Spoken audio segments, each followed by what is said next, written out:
Welcome to Blizzard Fire. We hope this video helps fire up your solution. In this video, I will explain how to make coffee like a barista. We will start by understanding the foundational elements of a great cup.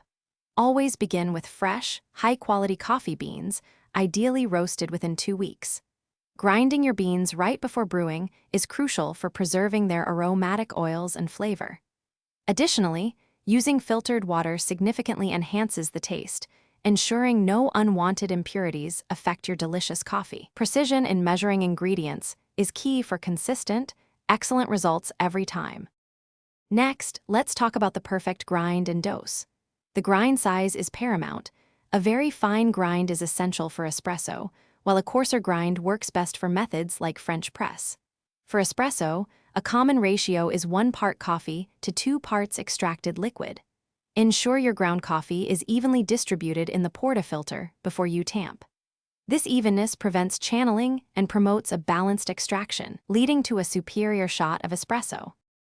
Now, let's master the art of espresso extraction.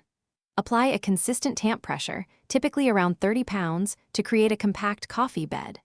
The ideal extraction time for a single or double shot is between 25 and 30 seconds. Observe the crema. A rich, golden brown layer indicates a well-extracted shot. If your espresso extracts too quickly, try a finer grind. If too slowly, a coarser grind will help achieve perfection. Finally, let's perfect your milk steaming and latte art.